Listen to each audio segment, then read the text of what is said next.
empleyador mo, pati kapwa sama nilaot mo. Ano kasama pa rin ba ito sa paghihiganti mo sa akin, ha? Pinagkanulo mo sa lalaking ito ang buong kampo para pahirapan ako? Kaibigan ko si Mr. Alvarez. Gusto niyang pagandahin tong lugar na ito. Bakit ako tatanggi sa kanya? At saka isa pa, paraan ko na rin yun para makahiganti ako sa'yo. Sa lahat ng mga kasalanan ginawa mo sa akin. Nakipagsabuatan ka sa kanya.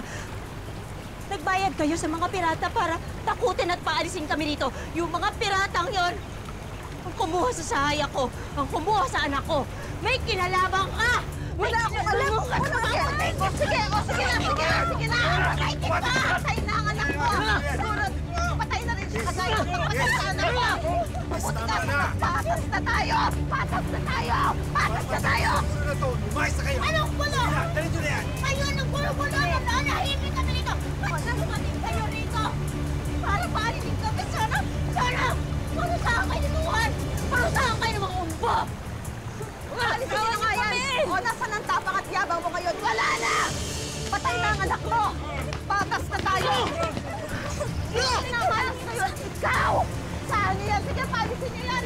Pakyara ka! Ha? O, saan ang pinamalas sa atin ngayon? Ikaw yung pinamalas na yun! Pinamalas ka! Dali na! Kayo! Dito! Alas!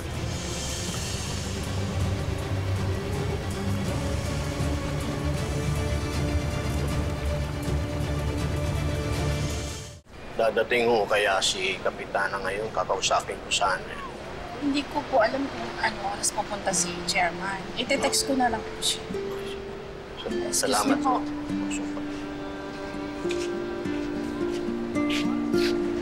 Oo.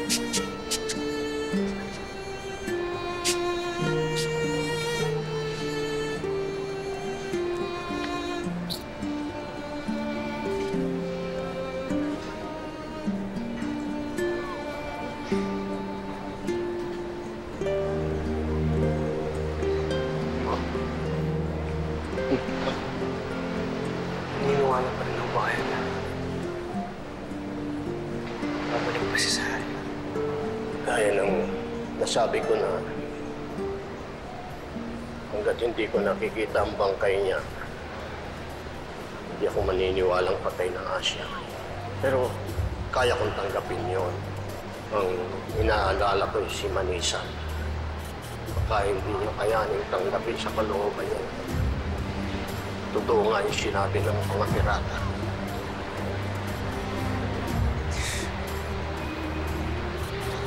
Wala rin, huwag naman ako kayong sumuko. Kasi ako naniniwala ako na buhay pa talaga si Sahaya. Kasi bakit ang dami yung dadaan ng pagsubok, tapos kukunin din pala siya ni Tuhan. Hindi ko alam kung bakit siya nilalayo sa atin.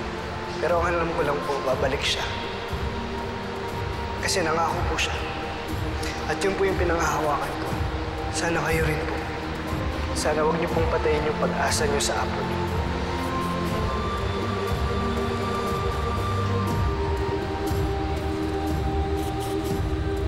Sige.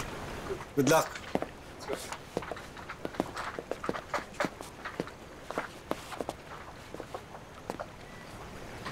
Salida, tungkol sa nangyari kanina, meron ba kayong malaking hidwaan ni Manisa? Ikinalaman ba yung mga tauhan mo sa pagkawala ng anak niya? I'm sorry, I don't need to pry. Ayokong makialam sa pag-aaway niyong dalawa. Ayoko lang kasi na may mangyari sa project dito sa isla. Huwag ko kayong mag-alala, sir. Hindi ko makakalaban sila Alali sa inyo. Dahil wala ho silang kapasidad na lumaban sa inyo. Good.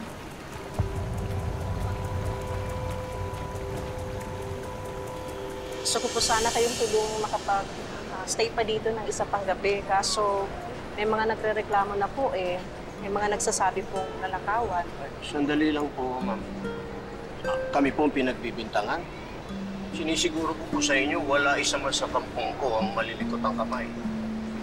Hindi naman ho sa pinagbibintangan. Marami pong mga refugee dito.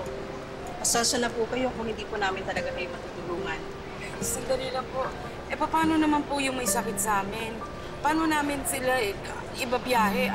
Tama na, ingatan na lang natin si Jen. Pasensya na, ma'am. Aalis kami. Aalis na ako kami. Pasensya na rin po kayo. Kagawad.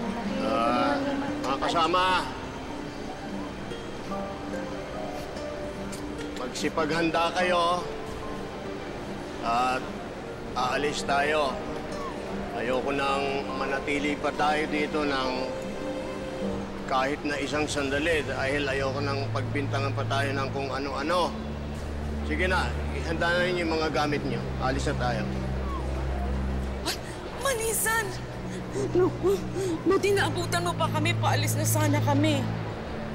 Wala akong aalis, Pabo. Walang aalis, Ma. Kakagaling lang po namin sa ating isla. Tama po hinala natin. Tinakot lang nila tayo para umalis tayo doon.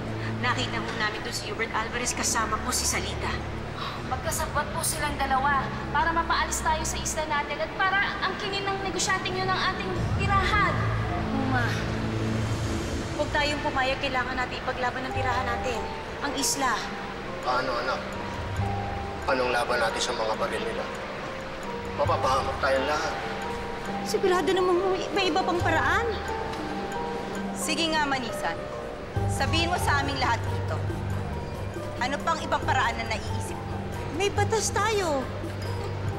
Pwede natin silang idemanda, kapsampahan ng kaso yung Hubert Alvarez na yun. Manisan, madali lang yan sabihin, anak. Pero madali bang gawin? Lalahanin mo, wala tayong pera. Nawawala pa si Sahaya. Puro tayong mga ignorante ditong iniwan eh. Kaya may laban ba tayo kahit sa batas? Bago kung meron mang dapat mas matakot dito ako yun. Ako yung galing sa kulungan eh. May kaso pa nga ho ako eh. Pero ayoko magpadala sa takot. Hindi ako papayag. Gusto kong lumaban, Ma. Manisan, walang lalaban. Papalaot tayo para maghanap ng panibagong tirahan. Buong buhay ko wala na ho kayong sinabi sa akin kundi huwag lumaban. Napagpasensya na lang lahat na gumagawa ng masama sa atin. Lalo lang ho nila tayo pinagsasamantalahan eh. Hanggang kailan pa natin mapayagan na gawin nila sa atin to? Manisan, buo na ang desisyon ko. Akong pinuno ng kampong na ito. Sana huwag mo ko suwayin. Ampun po, Ma. Pero kailan mo ba kayo magiging matapang para sa kampong natin? Manisan, bawiin mo yan sinabi mo. Elvina, tama. Hindi duwag ang uma mo. Ayaw lang niyang may masaktan sa mga kampong natin. Kaya pinili niyang hindi lumaban. Ampun po, Ma. Kung napahiya ko ho kayo. Ampun rin. Dahil susuwayin ko kayo. Kung ayaw ninyo paglaban ng ating isla, ako ho gusto kong ipaglaban ng ating kampo. Anak, marami ka ng pinagdaanang masasakit. Tama na. Huwag mong labanan ng dagat. Malulunod ka na. Isa po akong sa Hamadilao. Ang dagat po ang tirahan ko kahit kailan po hindi ako malulunod. Ngayon, sino sa inyo ang gustong sumama sa akin? Ipaglalaban ko ang ating tirahan.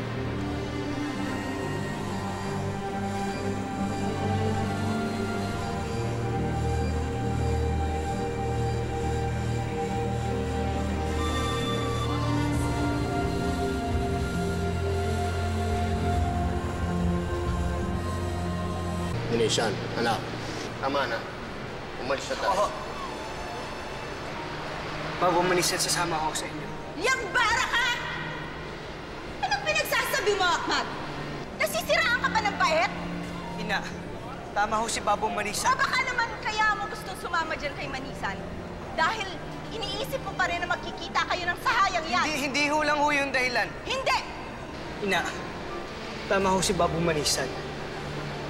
Tahanan ho natin yun. Bakit ho natin kailangan ibigay sa iba? Hindi ka sasama, Ahmad. At ikaw, Manisan, tigilan mo na yung kalokohan mo at huwag mong idamay ang anak ko! Ampun ho. Pero kung hindi tayo babalik sa tahanan natin, Magpapalaboy-laboy lang tayo gaya ng mga kapatid nating sama dilaot. Kung saan-saan na lang po napupunta dahil naghahanap sila ng makakain nila at dahil tinatakasan nila yung mga problema sa tirahan nila at dahil wala namang dagat sa pupuntahan nila, hahayaan na lang ho ba natin na mamalimos na lang din tayo kagaya nila? Ina, kayo ho mismo ang nagsasabi sa akin ang dagat ang mismong tirahan natin na hindi ho tayo mabubuhay na lahat kung wala po yun. Bakit po natin kailangang umalis doon? Ahmad, baka nakakalimutan mong namatay ang kanang kapatid. Oh, Larry, isa lang po ang namatay nung atakihin tayo ng mga pirata. Kung ipagpapatuloy po natin to, lahat po tayo mamamatay. Huwag kang sumuway sa nakakatanda sa'yo, Ahmad. Ay, excuse me lang po. Teka lang po. Kaibigan na po. May sasabihin na po ako, ha? Sorry po. Kahit bantot po ako, pero di po ako natatakot. Join ako kay Babo Manisan tsaka kay Ahmad para sa happiness ng lahat, and I thank you. Ako din po. Sasama din po ako sa kanila. Ako din po. Kanduray! Tumigil ka! Pantia, huwag mong pigilan ang anak mo.